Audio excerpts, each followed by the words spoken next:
Bine v-am găsit, dragii mei din Zodia Leu, oriunde v-ați afla. Bine ați venit tuturor pe canalul meu Tarot Flori de Loto. Numele meu este Nina și ca de obicei mă bucur să vă am alături la fiecare lectură, atât pe dragii mei abonați, cum de asemenea și pe cei care poate sunteți pentru prima oară aici pe canal. Azi voi face o lectură temporală, așa cum v-am obișnuit, fără limită de timp, o lectură pe care voi să o puteți urmări oricând doriți sau atunci când apare în viața voastră.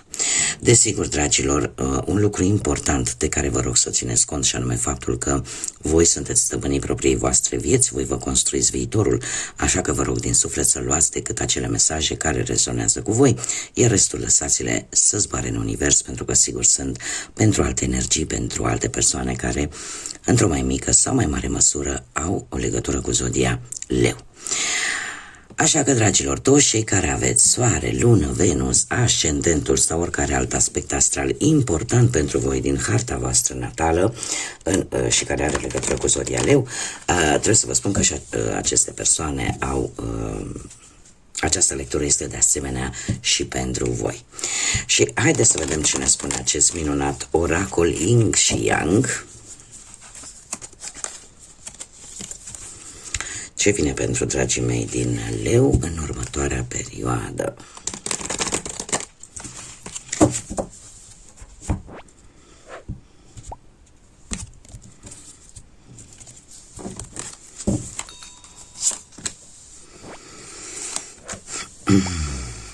Foarte interesant. Cum sunteți voi acum? Acum vă simțiți foarte vulnerabil, dragilor. Se pare că țineți cu dinții de anumite obiceiuri, de anumite lucruri, de anumite persoane, de anumite relații, de anumite situații și încercați să vă protejați la maxim. Unii dintre voi e posibil să aveți blocată chakra inimii. De ce? Pentru că există, cum am mai spus, o stare de debilitate. Bun. Ce aș vrea eu să spun? Faptul că încercați cu tot din adinsul să păziți ceva. Da? Să păziți, cum am mai spus, ceva ce pentru voi are importanță. Ce este interesant, faptul că ce vă face pe voi debil, și îl avem pe Jupiter, culmea, vă face vulnerabil tocmai acțiunea. Faptul că vă urmați o anumită pasiune, vreți să vă extindeți în ceva anume, să aveți parte de noi începuturi, de noi șanse, de noi oportunități, de faptul că veți consuma foarte multă energie. Jupiter nu este planeta expansiunii, este marele benefic în anumite situații.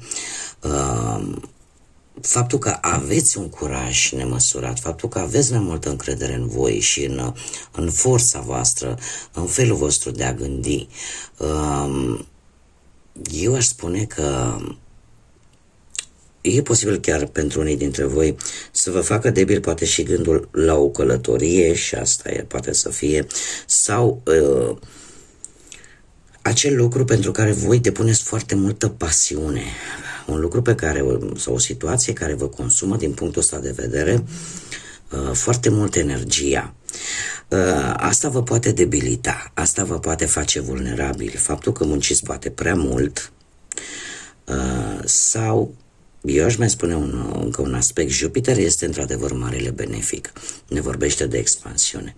Dar mare atenție, pentru că această expansiune poate să vină atât pe parte pozitivă cât și pe parte negativă. Acum depinde și de aspectul astral în care se află acest Jupiter.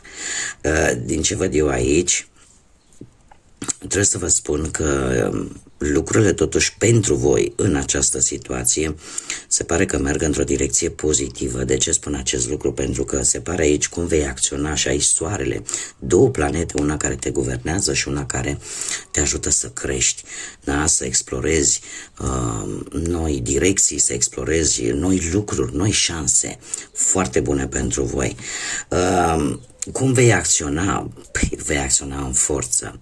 Cu soarele alături de tine, se pare că partea ta cea mai luminată, potențialul tău, puterea ta, te va ajuta să obții ceva important pentru tine, care îți va ocupa tot timpul.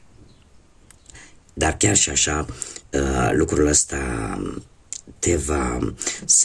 va debloca această ceacră a inimii, această stare de cum să spun, de agitație și de a sta mereu în gardă, se vor debloca în următoarea perioadă cu această carte a soarelui, în care tu te vei simți mult mai puternică, să deschide această ceacră a inimii și apare fericire, apare un adevăr care iese la lumină și în felul ăsta te eliberezi pur și simplu. Chiar dacă toată energia pe care tu ai consumat-o te-a făcut un pic vulnerabil sau te-a consumat, mai bine zis, lucrul ăsta îl vei recâștiga și vei acționa exact așa cum să spunem, cu aceleași caracteristici pe care le are zodia Leu, adică cu foarte multă voință, cu foarte multă, cum să spunem, energie pozitivă și energie creativă. Haideți să vedem ce ne spune și tarotul pentru dragii mei din Leu. Ce vine pentru dragii mei din zodia Leu în următoarea perioadă?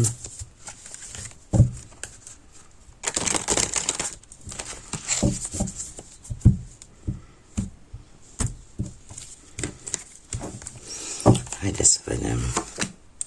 Situația actuală avem chiar forța, un arcan major care vă reprezintă pe voi și care mie îmi vorbește de o putere interioară, de foarte mult curaj, de foarte multă răbdare, o reușită pe care a avut-o de curând, un control al impulsurilor mult mai bun, o carismă mult mai bună și se pare că unii dintre voi chiar ați putut rezolva o anumită provocare care a apărut la un moment dat în viața voastră. Ori că a fost o problemă relaționată cu cariera, da? Și a avut loc o schimbare benefică în viața voastră.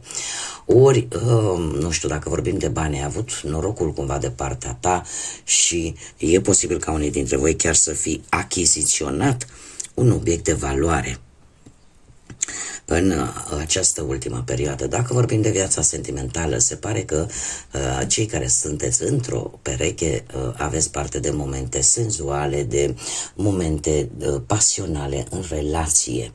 Și eu aș mai spune că romantismul și răbdarea fac casă bună în ceea ce vă privește pe cei care sunteți într-o relație. Cei singurei se pare că este un bun moment în a căuta și a găsi pe cineva, pentru că ai această forță interioară, ai această abilitate poate de a cum să spun eu, de a convinge, folosind cuvântul, de a convinge fără să fie nevoie de alte tertipuri fizice, ca să zic așa. Dar aveți voi un șarm, aparte un magnetism, aparte în această ultimă perioadă. Acum, ce nu este în favoarea voastră, dragilor, în această perioadă? Ce nu este în favoarea voastră este, avem luna. Luna care ne vorbește, nu știu dacă pentru... Poate vă spune ceva, nu știu, zodia Pești, dar ce nu este în favoarea voastră? Faptul că voi nu știți multe lucruri, faptul că aici apar niște jumătăți de măsură. Luna îmi spune că există o anumită teamă, o anumită nesiguranță. Dacă așteptați un răspuns, dacă acest răspuns va fi unul favorabil, dacă comunicarea cu alte persoane este una bună, pentru că nu se întrezăresc, nu se văd lucrurile foarte clar. Și lucrul ăsta pe voi nu prea vă avantajează, da? Faptul că sunt anumite aspecte din viața voastră, anumite situații legate poate de muncă, de bani, de relație, da? De viața sentimentală, pe care voi parcă trezăriți așa cum nu le vedeți foarte clar. E vorba poate de anumite bârfe de care voi nu știți sau anumite, nu știu, să vă decideți, de exemplu, să luați o anumită decizie, nu știu, poate la nivel profesional și se pare că nu e tocmai momentul oportun să o faceți atâta timp cât nu vedeți lucrurile cu o claritate mai bună. Dacă vorbim de bani, de exemplu, ar fi favorabil, da, ca să nu fie defavorabil, să încercați să economisiți, pentru că niciodată nu se știe ce se poate întâmpla. Dacă vorbim de viața sentimentală, e posibil să apară niște schimbări tare bruște, așa, de veniri și de plecări, chiar dacă există romantism. Da? Să vină o perioadă în care să nu știți de fapt ce se întâmplă, de ce apar acest dute vino în relație, mai ales pentru cei care sunteți într-o relație. Cei care sunteți singuri, se pare că sunteți un pic indeciși și încercați să vedeți cam ce căutați de fapt înainte de a lua hotărârea de a începe poate o relație nouă cu cineva. Mai întâi de toate, încercați să vedeți lucrurile un pic mai clar. În schimb, ce este favorabil pentru voi, ce este oportun pentru voi, avem 6 de monede.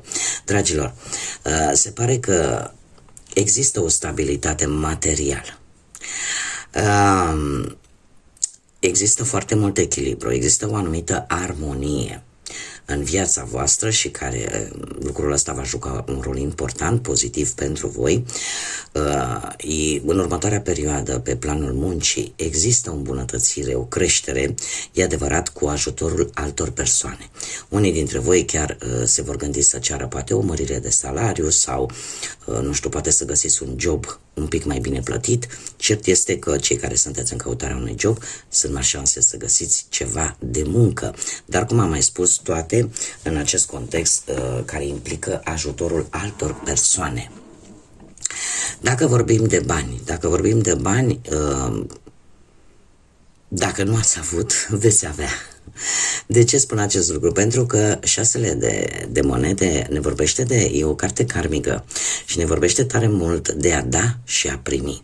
Iar faptul că voi, poate la rândul vostru, ați fost darnici în urmă cu ceva vreme, e posibil ca acest lucru, din punct de vedere karmic, să se întoarcă la voi, chiar dacă nu de la aceleași persoane. Așa că sunt șanse să apară bănuți prin tot felul de lucruri, nu știu, poate veți cere un credit, poate oricum, banii nu vin din noroc, ca să ne înțelegem, ei vin în urma muncii voastre. Da? Dacă ești într-o situație complicată, banii vin dintr-un ajutor, dar nu un ajutor care are legătură cumva cu ceva ce tu ai făcut. Da? Dacă vorbim de viața sentimentală, se pare că compasiunea va juca un rol important în viața ta de relație sentimentală. Acea compasiune, acea empatie și înțelegere vis-a-vis de celălalt va aduce armonie în pereche. Este foarte interesant faptul că acești 6 de monede, cartea în sine ne vorbește de lună. Are cumva așa ca și guvernant luna. Și vedem foarte bine că aici avem arcanul major, luna. Deci cumva toate aceste lucruri se vor rezolva în următoarea perioadă. Tot ceea ce aparent era în defavoarea voastră, încet, încet, ele se vor rezolva. Ce ar mai fi de spus, nu știu, poate pentru cei singuri. Pentru cei singuri sunt mari șanse să cunoașteți pe cineva foarte generos și foarte compasiv.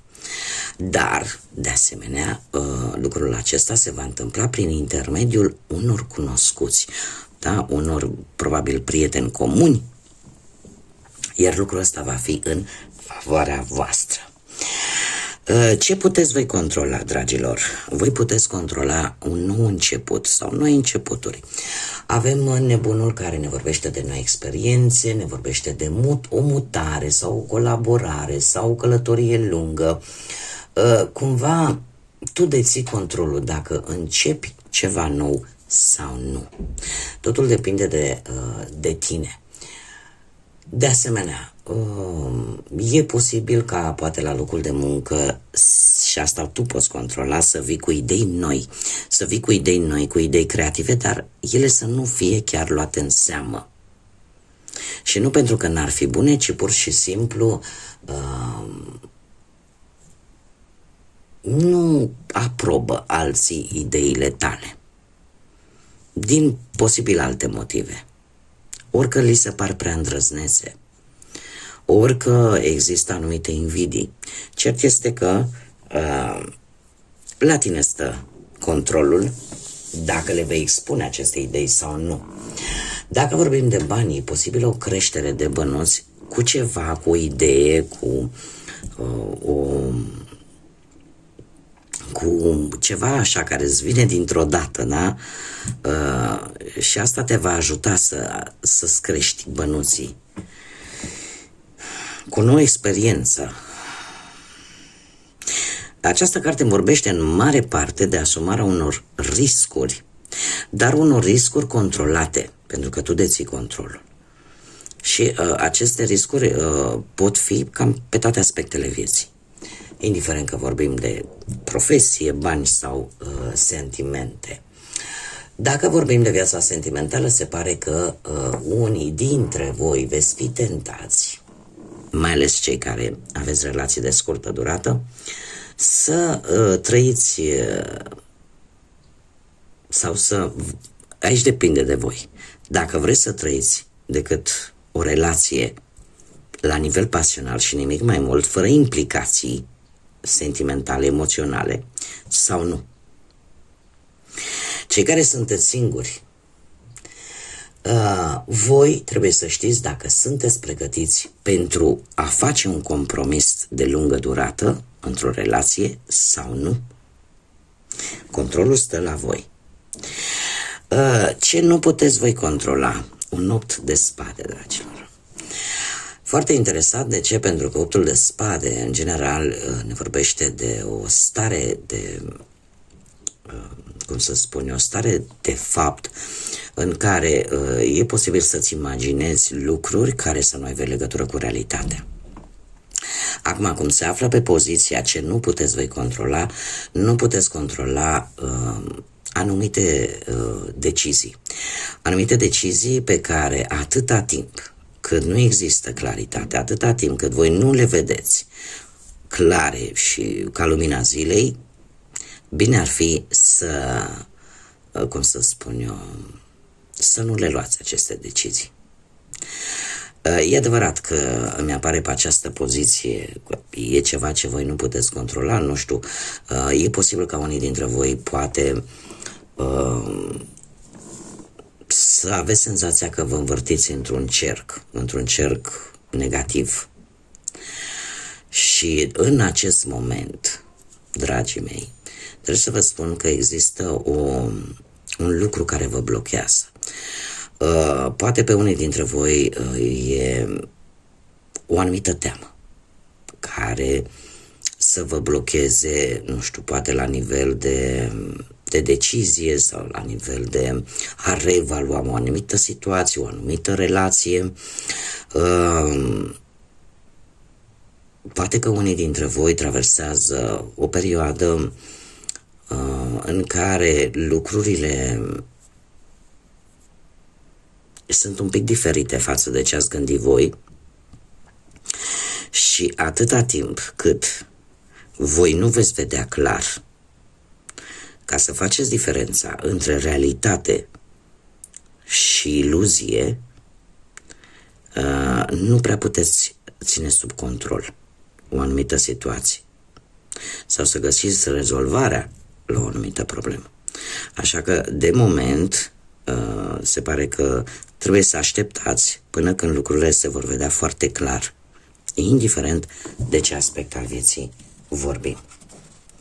Fie el profesional, atâta timp cât sunt lucruri care nu se văd clar și care pe tine te fac să-ți faci tot felul de gânduri, tot felul de idei, este ceva ce voi nu puteți controla în acest moment, mare atenție, în acest moment. Și atunci, probabil că este bine să mai așteptați un pic până când veți vedea exact cum stau lucrurile și în felul ăsta să puteți acționa. Haideți să vedem și un mesaj din acest oracol al copilului interior. Ce mesaj are să vă transmită acel copil interior din fiecare dintre noi? Și avem balanța sau echilibrul, care despre ce ne vorbește? Despre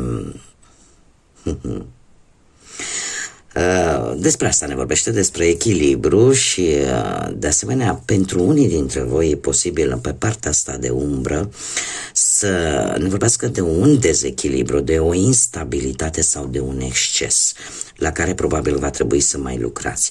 Este așa, per general, mesajul ne spune că ar trebui să îți menții acest echilibru în toate aspectele vieții tale, pentru că armonia este esențială. Și am văzut-o că lucrul acesta cumva este în favoarea voastră și lucrul acesta se va întâmpla tocmai pentru că, după cum bine vedem, avem două cărți, Luna și acest 8 de spade, care ne vorbește de acea stare de dezechilibru, pentru că nu se știu multe lucruri, pentru că nu se arată, nu le puteți percepe, nu le puteți vedea, chiar dacă le intuiți și probabil că încet, încet vei lua poziție și încerci să faci lucrurile cât mai echilibrat. Și acesta este și sfatul acestui copil interior din voi. Bun, dragii mei, cam atât am avut pentru voi astăzi. Eu vă mulțumesc pentru prezență, mulțumesc din suflet pentru tot aportul vostru și tot sprijinul vostru vis-a-vis de acest proiect numit Tarot Flori de Loto, prin intermediul mesajelor, al like-urilor și distribuirilor, cum de asemenea și al faptului că vă abonați. Eu invit pe toți cei care încă nu au făcut-o să se aboneze, să ne întâlnim cu toți aici pe canal, la fiecare lectură, iar până data viitoare, când ne vom reîntâlni, eu vă doresc tot binele din lume, multă energie pozitivă, multă înțelepciune și mult echilibru. Așa că până la o nouă lectură, numai bine și să fiți iubiți, dragilor!